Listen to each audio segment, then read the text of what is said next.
Olá pessoal, aqui é a Rose de Oiá, do programa Momento Espiritual. Algumas pessoas já me conhecem, algumas vão estar me conhecendo nesse momento. Já venho da área da comunicação, já tem mais de 4 anos.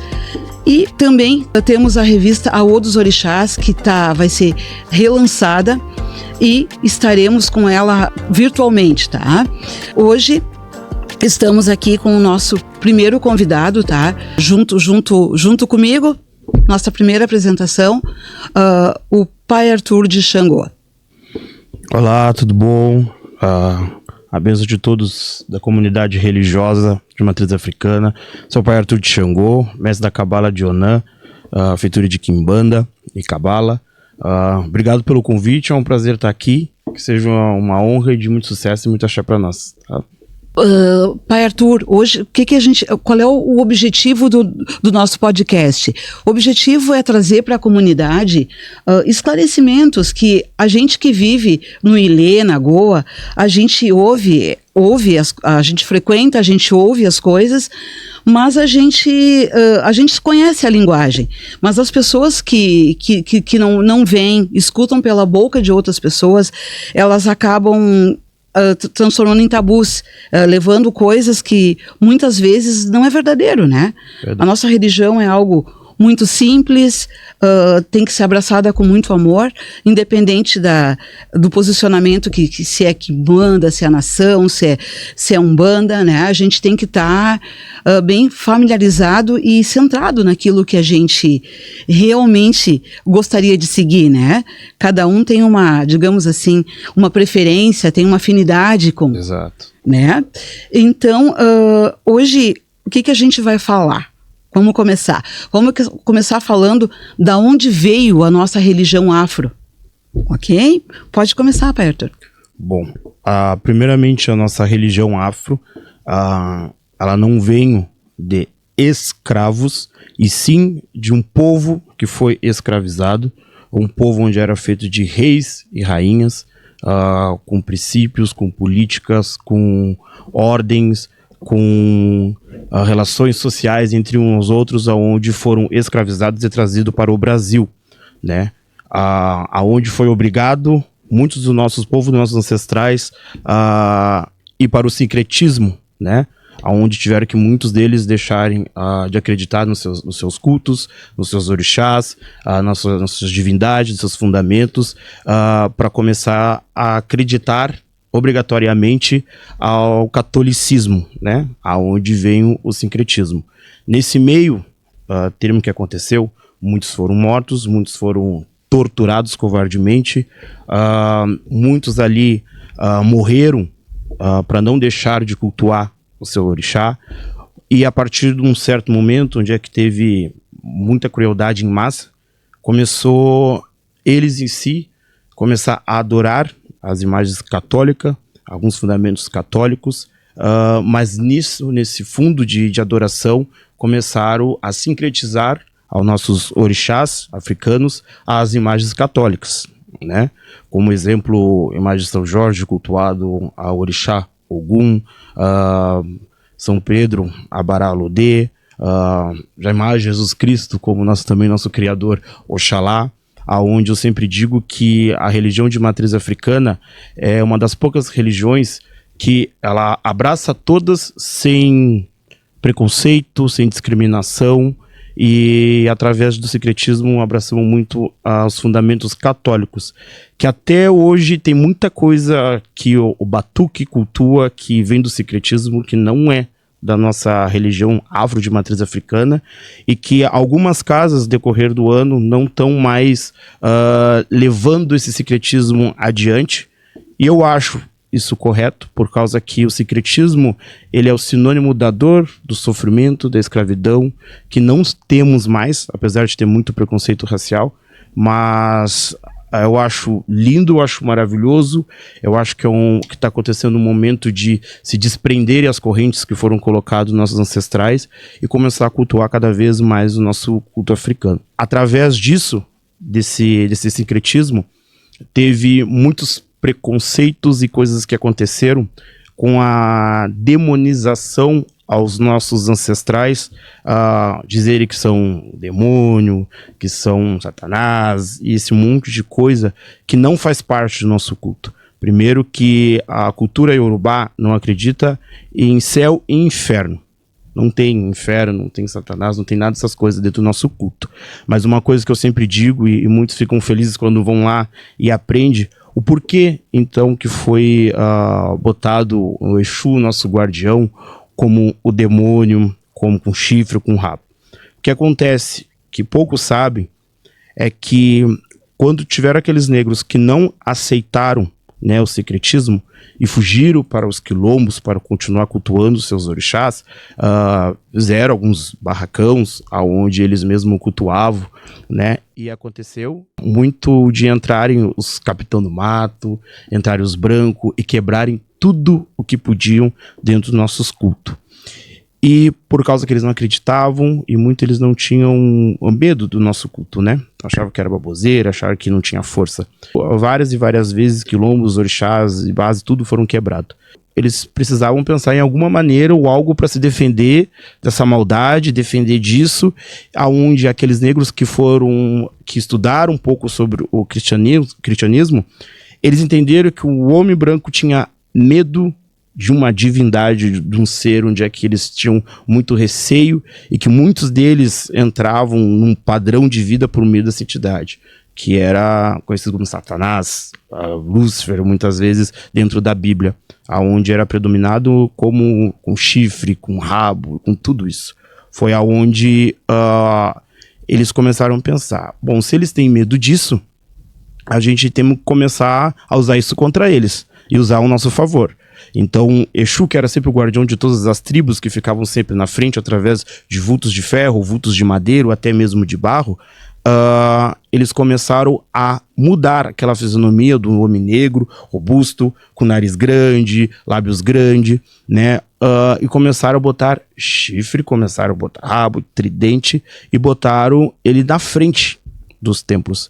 E aonde, depois que eles fizeram isso aí, os brancos começaram a invadir os quilombos, onde tinha os barracão, onde era cultuado, e começaram a debater de frente com um ser, com um chifre, com um rabo, que era o que eles tinham medo, né? Então, através disso, eles começaram a olhar e dizer, o demônio, Satanás, está ali.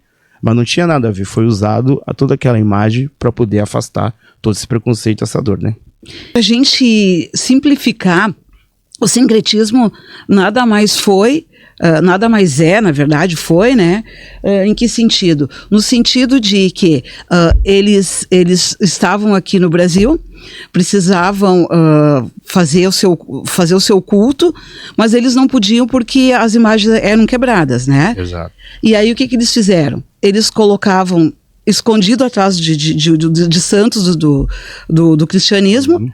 E aí eles conseguiam cultuar, tanto é que quando a gente fala, como tu mesmo disse, Ogum, né? O Ogum é o São Jorge, né? Então, olhar hoje é a mesma imagem, né? Exato. A Santa Bárbara, a nossa Iansã, né?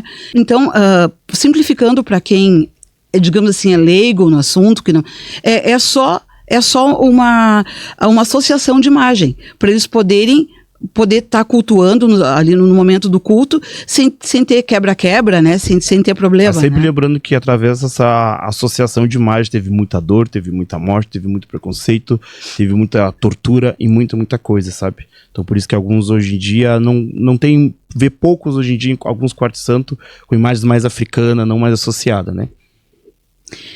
Tanto é que, isso que eu ia dizer, né, quando a gente vai nas terreiras que está lá o quarto de santo, tem umas que tem imagens africanas, a mesma entidade, o mesmo orixá, ele tem vários segmentos que tu consegue ter, Exato. né? Ou aquilo que tu identifica melhor, né? Exato. Muito bem. E a nossa religião afro, ela se divide, né, pelas entidades, pelos orixás, pelos guias, né? Exato. O que hoje aqui no Brasil a gente tem assim a nação, que ela é cultuada mais aqui no Rio Grande do Sul. Isso. Um pouco fora também, né? Mas é mais aqui no Rio Grande do Sul, né? É mais aqui no Sul. E o candomblé, que que é de Santa Catarina para cima, que seria... Tem no sul, mas não é com a mesma força como tem lá mais para a parte do Nordeste, Sudeste. Exatamente. E nós temos a quimbanda, né? A quimbanda, que ela seria a parte, vamos colocar assim, falando mais vulgarmente, né? Seria a parte negra da religião, né? Eu sempre digo assim, ó, todo pai de santo, babalorixá ou qualquer mestre de algum culto africano, a gente é manipulador de energias, né? Então a gente lida com todo tipo de energia. Agora, se ela é negativa, se ela é branca, se ela é negra, se ela depende de cada culto, cada intenção, né? Eu sempre digo que o Exu é como se fosse o policial do ser humano, né? Eles são bem dentro do mal, tentando regularizar, botar regras, organizar, equilibrar o nosso plano material para não virar um caos, né? E nós temos a Umbanda também, né? Que a Umbanda, ela começou lá no Rio de Janeiro, né? Isso. Mas aqui no Rio Grande do Sul ela é muito forte, né? Muito, muito. A Umbanda começou dia 15 de novembro de 1905 por Zélio, aonde era o espírita, né? E através disso e da incorporação, o caboclo sete encruzilhados, 7 flechas, alguma coisa assim. Nós vamos entrar mais sobre cada um ali daqui a pouquinho, tá? Então, mas pra gente até colocar assim pro pessoal que é mais leigo aí, a gente tem o culto dos orixás, que seria com a nação, né? A nação e o candomblé. Uhum. Que se a gente fizer, vamos supor assim, um contraponto, né? Estaria a nação e o candomblé, a quimbanda, vamos colocar assim, abaixo, em termos de energia. Isso. E a Umbanda no meio para equilibrar, né? Exato. Que é um equilíbrio, porque a Umbanda, ela lida mais com ervas, né? Com uma força mais natural, mais né? pura, né? É isso aí. Vamos falar um pouquinho, então, da nação. A nossa nação aqui, que é mais, vamos colocar gaúcha, né? Isso. Ela seria, então, o culto aos orixás, né? Orixás. Aonde, segundo a nossa bibliografia que a gente tem hoje, que a gente busca através de internet, de livros, teoricamente seriam 12, né? Que vai de Bará ao Oxalá, isso, né? Oxalá. Isso. São 12 orixás cultuados, algumas nações, a gente sempre diz, são 12 orixás cultuados, mas cada orixá tem a sua, digamos, sua especialidade. Existe mais qualidade dentro desses próprios orixás, aonde a Bará, que é o dono da rua, dono das encruzilhadas, dos caminhos, tem mais outros dentro, outras qualidades. Exatamente. É onde vai se ramificando, né? Porque às vezes tem caminho na praia, tem caminho no mato, tem um caminho nas ruas, tem caminho em vários lugares e vai se dividindo, né? Outra coisa que o pessoal pergunta muito quando sabem que eu sou da religião, eles me perguntam assim, mas o orixá tal é mais importante que o orixá Y, né? E eu sempre respondo para eles o seguinte, pai Arthur, que não, né? Os orixás, eles são teoricamente os 12, né, da nação, e eles agem de forma independente, porém, junto, né? Junto, quem faz o primeiro que sempre abre é Bará, né? Exato. E Oxalá que encerra, porque não tem obrigação que não comece com Bará e não encerre com Oxalá, porque Oxalá tem que fechar a porta, né? Exato. Tanto que dentro do nosso culto do Batuque, nós temos nossa Delogum, o Imperial, cada um chama do jeito do seu culto, da sua nação, da sua família, de Búzios, aonde é uma guia, aonde ela tem a passagem dos seus 12 orixás, e ela não é triangular, ela não é pontuda, ela é circular, para representar que todos os orixás são iguais, né? Apesar de ter o Pai Maior, que é o Oxalá, apesar de ter Nanã, que é o nosso orixá ancestral, apesar de ter cada um, é circular, significa que não existe nenhuma energia maior que a outra ou na ponto nisso, todos são iguais, né? Inclusive, a gente nasce, né, com o nosso ori, a nossa cabeça, né, cada um dependendo do dia, dos seus ancestrais, a gente nasce com um orixá de cabeça, um orixá de corpo e um nos pés, que geralmente é o... Eu sempre digo assim, sobre questão dos dias, geralmente, né, vai de cada família, de cada fundamento, mas o correto é sempre olhar pelo jogo de Búzios, o Ifá.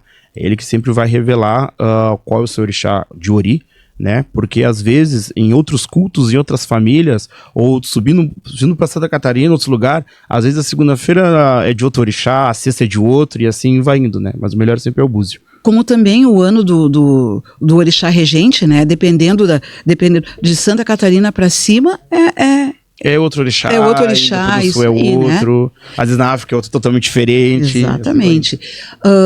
Outra coisa, Arthur, nós estamos assim, a gente tem, por exemplo, eu sou cabinda, né? Uhum. Tu também, eu sei que é cabinda, né?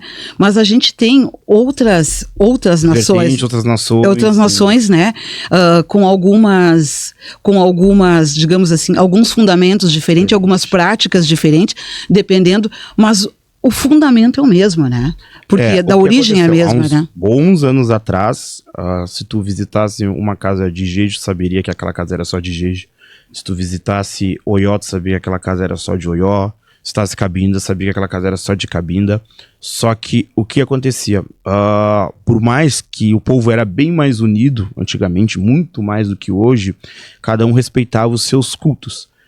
Hoje em dia, é muito difícil, às vezes, tu saber a diferença de uma nação de uma casa para outra. Hoje está tudo igual. Muita coisa. Claro, tem algumas casas hoje em dia que se preservam ainda o mesmo fundamento, mas a gente não pode levar isso como um erro ou com algo. Significa que se juntou, se mesclou, não existe mais essa mistificação de cada um pro seu lado, uniu, né? E eu acho que acontece exatamente as coisas como o orixá quer, e se aconteceu dessa forma é assim, né? Exatamente. O candomblé. As informações bibliográficas falam que são 16, né? Mas como a gente já conversou num outro momento, né?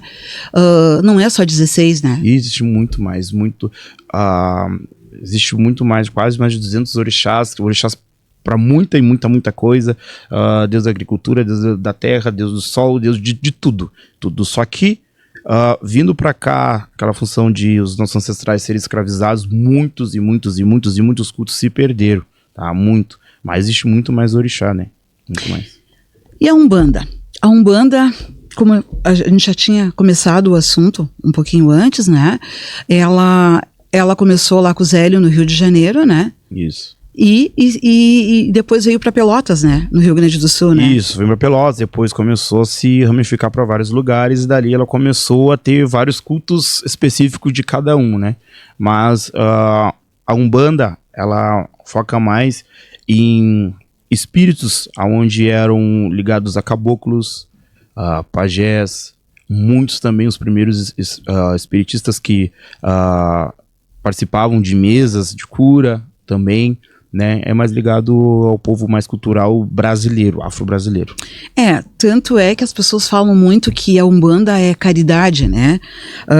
Isso. Lógico, a nação também, a Quimbanda também, depende muito do ponto de vista das pessoas, né? Mas a Umbanda como ela lida com caboclos, é mais para saúde, né? A gente tem aquele lado lá das crianças, né? Então, o pessoal, quando está com, digamos assim, problemas mais de saúde, problemas teoricamente a gente procuraria hoje um neurologista, alguma coisa assim, a gente vai para a Umbanda, né? Não procura outra, exatamente. Né? A Umbanda, ela é mais ligado à cura espiritual, porque eu sempre digo, quase 90% das doenças é tudo emocional, através da emoção, através do que é sentido. E eu sempre digo uma coisa, a gente não consegue tocar no ódio, na raiva, na ansiedade, a gente sente. E é a mesma coisa espiritual. Todo o trabalho de energia é sentido. Então eu sempre digo uma coisa, qualquer emoção ou algo que a gente esteja mal, a Umbanda ajuda a curar, a equilibrar essas emoções para fortalecer a nossa espiritualidade e o nosso corpo, nossa alma e nossa mente. E a Quimbanda, que é, vamos colocar assim, a mais praticada, é a mais como é que eu vou te dizer, a expressão cultuada. Que eu vou te usar, ela é mais cultuada. Todo mundo, quando fala de Exu, fala de Pombagira, né? E o que tu pode me dizer? por que a parte da Quimbanda, ou Exu e a Pombagira, são mais cultuados, são mais próximos, o ser humano se sente mais à vontade? Eu sempre digo uma coisa, isso é fato, Exu, Pombagira, não é demônio, não são anjos caídos, não são nada, são simplesmente pessoas que viveram, tiveram suas vidas, tiveram suas famílias, tiveram seus erros, tiveram suas percas, alguns não conseguiram evoluir ao nível de deixar a terra, mas conseguiram se sobrepor sobre essa energia e tentar ensinar outras pessoas a não ter os mesmos erros. Então o Exu é o nosso ancestral, né, de épocas passadas, principalmente brasileiro, né? Então o Exu, ele é mais mundano, ele tem um diálogo melhor, porque ele é a voz do povo, ele é a voz do ser humano, ele é o que intercede entre o astral e nós. Então a Pombagira, as vestimentas dela é praticamente igual da mulher de antigamente. O Exu, ele tem seus trejeitos muito mais humano do que às vezes o próprio orixá ou alguns caboclos, né? Então por isso que o ser humano se sente muito mais à vontade e muito mais em casa quando o Exu tá no mundo, né? Eu sempre falo com o pessoal e o pessoal sempre fala assim, o Exu nos acompanha todos os dias, né? Isso. E é lógico, o pessoal também fala assim que, o Exu, ele é escravo do orixá, né? É lógico, como a gente já falou antes, né? Ele são os orixás, que seriam... Uma coisa que sempre, eu já escuto também bastante, né? Sempre falar, o Exu é escravo do orixá. E eu sempre digo, a gente acaba espalhando, isso aí até de paz, eu também acreditava no início, até de procurar, estudar, de saber, entender. Eu sempre digo uma coisa, por mais que a gente use a palavra escravo do orixá, a gente sempre diz que o orixá, ele jamais vai fomentar e aumentar e abraçar uma palavra que foi tão ruim para os ancestrais, né? Então a gente sempre diz que o Exu é mensageiro do orixá, né? Aonde ele intercede nossos pedidos ao orixá, ele leva até eles, né? Então por isso que ele é muito mais ligado a nós, né? A questão porque a gente tem um orixá de cabeça, um orixá de corpo e geralmente tem o bará nos pés, né? Isso. Todo mundo tem bará nos pés, seja da religião, não seja da religião, todo mundo tem, todo mundo nasce, né? Isso. Como tu já mesmo disse anteriormente, é definido nos búzios, né? Exato. No Ifá, né? Isso. E a gente não... Sempre vai ter. Pode ser que não seja de pequeno, que a gente defina, mas em algum momento da vida as pessoas buscam essa informação. Podem não declarar, mas Exato. todo mundo busca, né? E a gente também tem, na parte da Umbanda, a gente também tem orixás lá, tem caboclos também, né? Aí, na verdade, o que acontece muito, eu já joguei para muitas pessoas, que às vezes ela confunde o caboclo com o nome de orixá com a energia do orixá. O que acontece? Às vezes chegam pessoas que dizem, eu sou da Oiá na Umbanda e na nação eu sou da Oxum. Aí eu sempre explico. A força do orixá, tá? Ori significa a cabeça, tá? E chá significa força. Orixá, força da cabeça. Essa força da cabeça vem do Yorubá, vem da natureza, tá? Vem dos nossos povos antigos, da Mãe África, tá? A Umbanda são, como eu já expliquei, são espíritos que já viveram em terra, tá? Espíritos que viveram em terra, que fizeram sua partida e continuam suas missões espirituais aqui na Terra. Então são pessoas desencarnadas que talvez trabalham naquela energia, por exemplo, diz, sou caboclo Oxum, na verdade é um espírito que trabalha na cachoeira, que é enviado ou que provém da energia de Oxum, e como ele não pode dizer o nome encarnado que ele teve, né, é usado essa força dessa energia da onde ele vem. Né? Então eu sempre digo, o caboclo pode receber Xangô, o Oiá na Umbanda, mas não é o orixá da nação, né? Não é, mas intercede na mesma energia. E nós temos, né, os Exus que nos acompanham, né, tanto do lado feminino do lado masculino, independente do sexo que a gente tenha, né? Exato. E esses sim, né, esses estão sempre, estão no nosso dia a dia, estão o tempo todo conosco, né? como tu mesmo disse, né? Eles foram que já estiveram aqui na Terra, né? Exato. E o orixá, ele é uma energia, né? Eles não tiveram uma vida aqui na Terra, alguns, né? O que acontece? É uma coisa às vezes até meio polêmico, né? Orixás, eles não são deuses, né? Que nem muitas vezes alguns novos, orixás são deuses. Não são, né? Porque se for uma divindade extremamente suprema, o corpo do ser humano não é feito e propício para receber essa energia tão grande. Nossos orixás são seres, divindades que manipulavam a natureza, que eram cultuados como deuses, né? Como deuses. Ambos todos são caminhos até Olodumaré, Olorum, Deus, né? Então são caminhos até ele, né? Então eu sempre digo uma coisa, nos nossos rituais, quando a gente faz assentamentos desses orixás, o que a gente faz ali é apenas uma imantação de 1% da energia da natureza para a nossa casa.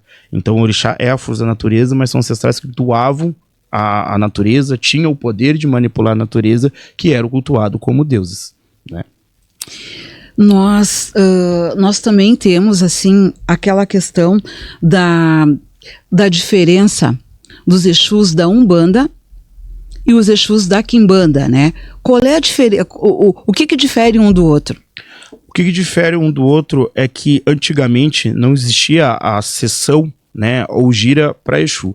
Exu era usado nos finais de toda a sessão de Umbanda, simplesmente para chegar, descarregar o ambiente, levar energia negativa e ir embora, né?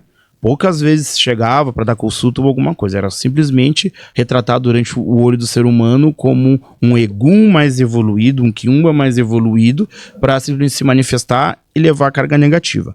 Com o tempo, o Exu foi se mostrando que ele não era só aquilo, que ele era muito mais do que aquilo, muito mais, que eles eram seres, não eram Quiumbas, não eram Eguns, eram seres evoluídos que trabalhavam na parte negativa do ser humano para poder nos equilibrar, nos cuidar, nos amparar, e com o tempo eles começaram a ganhar o seu espaço, né? Onde eles não tinham casinha, começaram a ter casinhas lá na frente de casa, como guardiões, começaram a ter assentamentos que não eram deles e começaram a pegar um pouquinho de ali, um pouquinho de lá e começaram a fazer a energia do Exu, né? Que ele era, suponhando também, escravo, que eles diziam, do preto velho ou de alguns caboclos, né? E aí, com o tempo, ele foi se mostrando que ele não era só aquilo, né? E aonde começou o Exu a se fazer o próprio culto dele, tá? Porque antigamente, uns bons anos atrás, o Exu não tinha nem gira, Exu não tinha assentamento, Exu não tinha nada. E hoje o Exu é uma evolução gigante, né? Então, a diferença do Exu de Umbanda para o Exu de Quimbanda,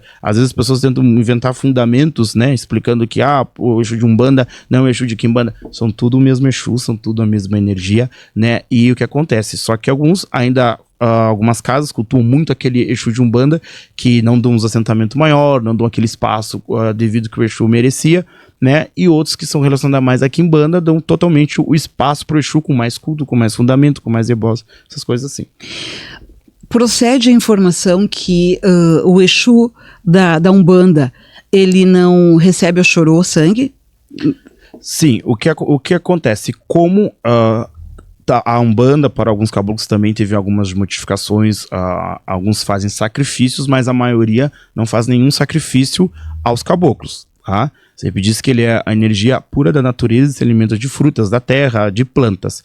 Então, se o caboclo, que era um ser mais evoluído, não recebia nenhum achorô ou sangue que dava vitalidade, dava energia para o assentamento, o Exu também não deveria, porque o Exu trabalha com o caboclo. E a gente sempre falava que o Exu trabalhava com a força que o caboclo dava para ele, tá? Então ele não precisaria do achorô, né? Muito bem. Eu quero, assim, gostaria que você me dissesse quem são os teus orixás, né? Até para o pessoal.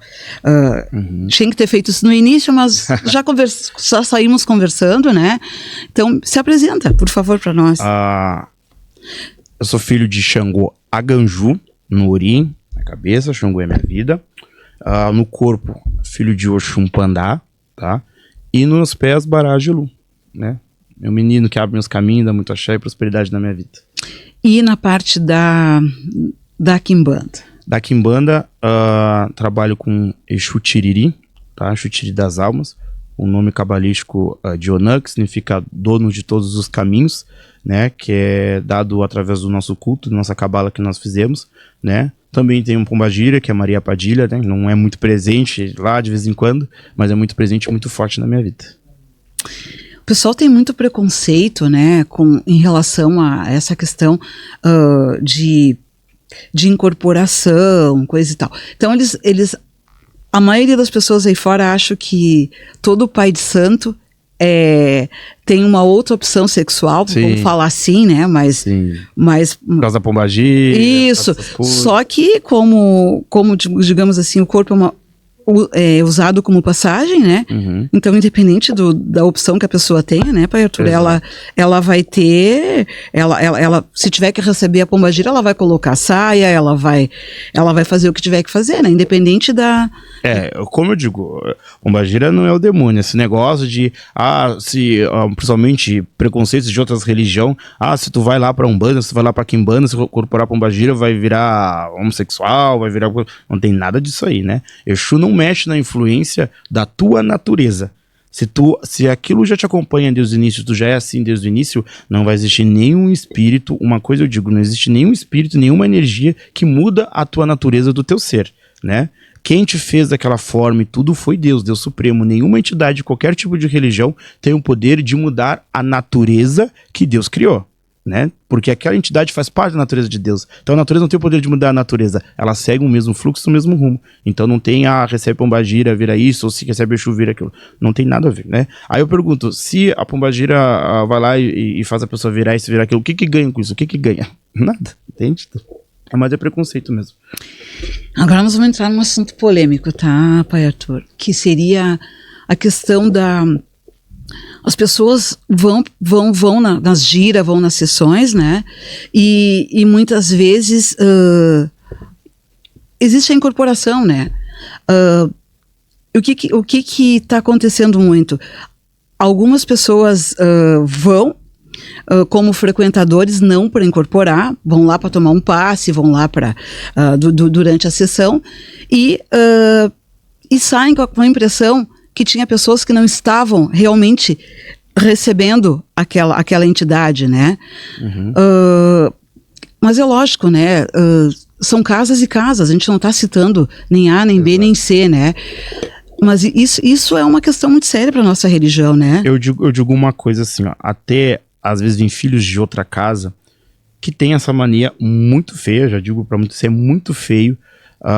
Eu acho que ninguém tem um termômetro de incorporação, dizer, ou o poder de dizer se a pessoa está ou não está incorporada, tá? Eu acho isso muito feio, isso é muito falta de ético. Quem é o ser humano para dizer se aquela pessoa está incorporada ou não, tá? Eu acho que cada um deveria cuidar da sua própria incorporação, porque tem sim muitas pessoas que já vão na dúvida, né? Ou já vão para testar o lugar. Exatamente. Né? E tu vai ver sempre que essas pessoas que estão sempre duvidando dos outros e testando, a vida nunca tá boa. Nunca tá boa. Né? Sempre se sobrepõe à evolução espiritual dos outros, né? E eu sempre digo, às vezes, a incorporação, ela é uma evolução que ao decorrer dos anos, né? O espírito que está chegando, incorporando na pessoa, e o espírito do corpo da pessoa, eles vão entrar numa conexão até se unir. E isso não é da noite pro dia, e nem em 1 ano, 2, 3 anos, né? Isso é com o tempo. Então, muitas vezes ali pode estar mais a presença, sim, da pessoa, do que do Exu, mas o Exu está ali vibrando, que ao decorrer do tempo e da gira de desenvolvimento vai evoluindo, né? Então a pessoa se girou hoje e amanhã ela não vai estar incorporada 100%, isso é lógica, né? E muitas vezes as pessoas que chegam se apropriam para falar dessas pessoas que recém estão começando, né? É triste. Eu, por exemplo, eu estou há muitos anos na religião, tá? Eu tenho a minha cabeça lavada, tenho os 4 pés na quimbanda, mas eu vejo carta, né?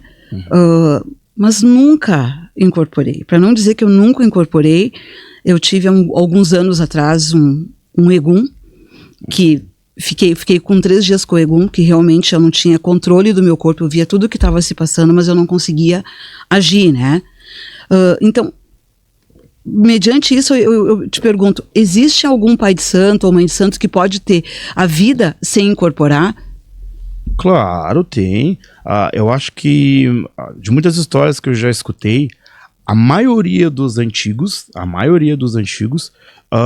não eram de religião e às vezes estavam dormindo e se incorporaram com uma entidade que eles nunca conheciam da onde que era essa entidade, de pegar o corpo e levar até um terreiro na próxima esquina, ou às vezes de espírito que foi mandado para prejudicar a pessoa e aquele espírito no próprio corpo da pessoa não fazer destruição e querer aceitar a evolução e virar a entidade daquela pessoa, né? Então assim, não existe, tá? Não existe um livro ou alguém, o dono de toda a verdade, que diz que os espíritos têm que ser dessa forma. A espiritualidade é uma ramificação gigante, onde cada pessoa tem uma história particular com os espíritos, que fez a pessoa se encaminhar até onde ela tem que ir, tá? Então, dizer que não existe isso, ou que não pode isso é mentira. É os espíritos que sabem, e é onde tu chegou aonde chegou, né? Através dos traumas espirituais que aconteceu contigo, que te levaram a tu abrir a cabeça e tu conhecer a religião. Foi o que também aconteceu comigo. Exatamente. Eu ouvia muita coisa, porque a todas as casas, independente se ela é cabinda, se ela é oió, se é jeje, existe um fundamento, né? Que Exato. É parecido em quase todas, né? O que muda, né? Muda é a questão do que é oferecido pro orixá, a forma de conduzir, né? Mas se a gente olhar assim, por exemplo, nosso Pai Ogum, né? Nosso Pai Ogum lá é aquela costela, né? Costela. Alguns botam pipoca, outros botam milho. Isso. Mas, tipo, independente da nação, o orixá é o mesmo. O orixá é o mesmo. O orixá é o mesmo, né? Só é cultuado de maneira diferente, mas é o mesmo. Outra pergunta, assim, que eu já ouvi, tá? Eu mesma, Rose, assim, de Oiá, não entendo, tá? Mas não sei se tu pode falar sobre isso, se tu pode esclarecer sobre isso, se não puder, que tem coisas dentro da religião que tem que ficar dentro da casa. É válido aquela pergunta, quando as pessoas te perguntam assim, por que tu não pode dizer quando dentro da nação que tu se ocupou, né? Tu se ocupou com o orixá, o orixá foi embora, né? A pessoa fica naquela... não é que não fica legal, mas ela fica um pouco mais fraca, porque ela ficou, né, com aqueles fluidos no corpo, né? Por que a pessoa não pode saber?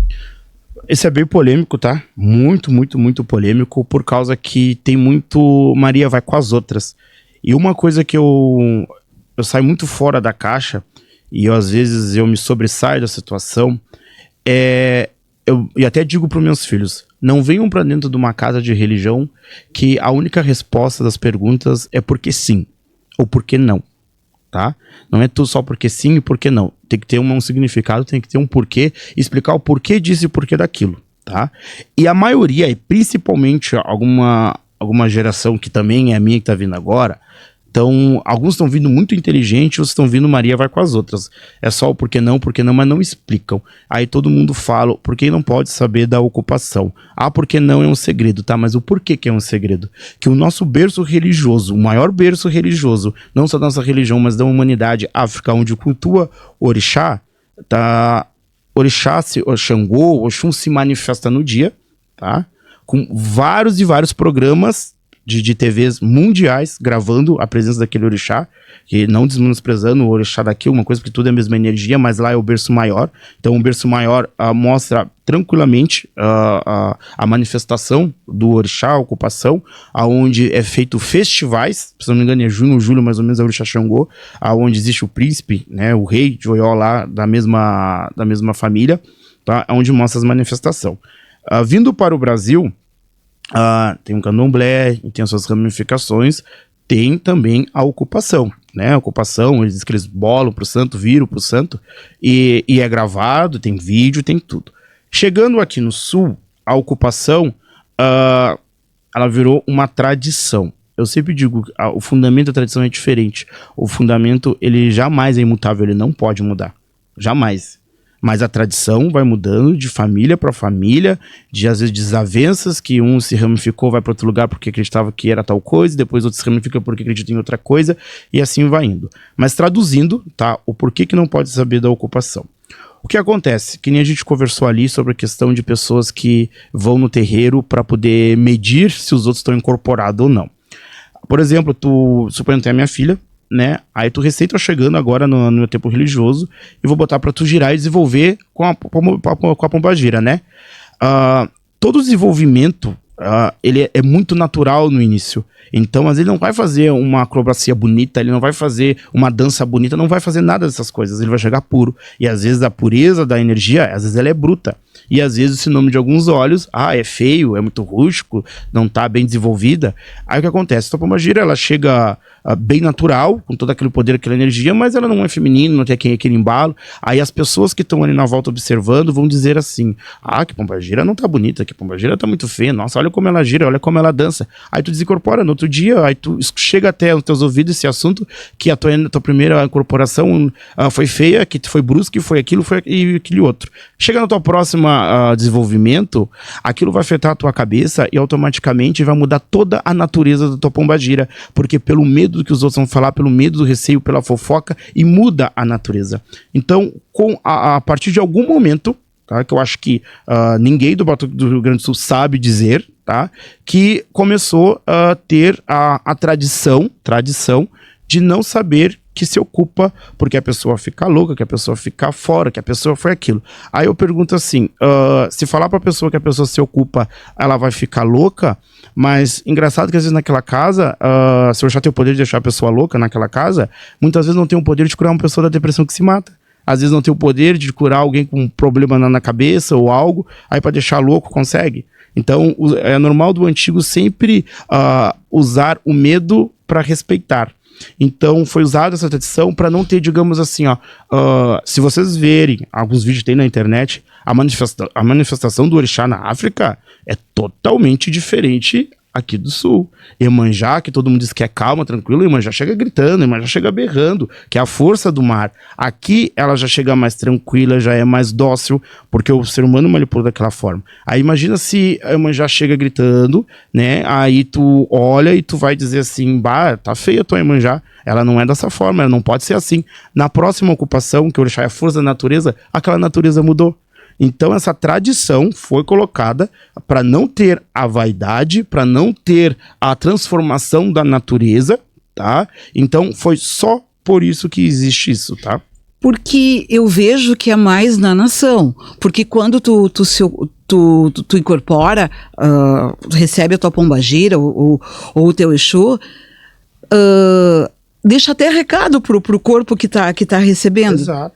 Então, quer dizer, por isso que eu não estava entendendo, eu nunca soube responder por que para um pode e para o outro não pode, tu entendeu? Outra coisa também, que até podem me criticar, podem falar e tudo, isso é lógica, tá? É lógica. Deus deu um corpo para cada espírito, tá? É lei da natureza, não existe duas coisas ocupar o mesmo espaço, tá? Por que o Exu diz, o meu cavalo, tá? Porque suponhamos, temos o corpo, né, aonde o espírito do ser humano está dentro desse corpo, e a incorporação do Exu não é tirar aquele espírito do seu médium e entrar dentro do corpo, porque a gente incorpora, a gente não é possuído. Tá? E quem possui demônio não faz parte do nosso culto. Então não tem esse negócio do Exu tirar o médio dentro do corpo e ele entrar. Então existe o quê? O cavalo, porque o Exu ele monta em cima da energia, ele monta em cima do corpo do filho, e através do seu chakra, dos seus portais, ele consegue controlar. O Exu enxerga nós, através da costura da incorporação, através dos nossos olhos. Ele fala através da nossa boca, ele escuta através do nosso ouvido, ele toca, o olho da costura, ele trabalha a energia através das nossas mãos. Então o que acontece? Não existe essa função que nem muitas vezes dizem, eu me incorporo e eu não vejo nada, eu não enxergo nada nessas coisas assim. Isso, às vezes até alguns novos médicos que vão ver, Antigamente não se falava nada sobre isso, antigamente não falava. Tu te incorporava, tu te vira ali com as tuas 1000 questões se tu tá incorporado ou se tu não tá incorporado, porque tem essas dúvidas em todo médium iniciante, né? E às vezes falta muito dos pais de santo e das mães de santo sentar e conversar com os seus filhos, aonde muitos ficam em dúvida se tá ou se não tá incorporado, né? Então eu digo, é normal tu ver e tu enxergar. O que acontece decorrente dos anos? O Exu, ele começa a ter mais poder sobre a tua incorporação, os teus chakras, e aonde, na hora que ele vai embora, ele leva muita coisa, né? E antigamente, não pós uma sessão, no dia que passava, não se comentava nada sobre a sessão. E que cada vez que tu não comentava sobre aquela sessão que aconteceu, menos teu cérebro puxava recordações daquilo lá e tu esquecia com facilidade. Aí tem algumas pessoas que falam assim, já escutei. Mas como então que o meu Exu, ele vai lá e eu não vejo nada? É que geralmente o teu Exu fica curvado, olhando pro chão, com teus cabelos na frente e com o teu chapéu tapando os olhos. Realmente não vai enxergar nada, né?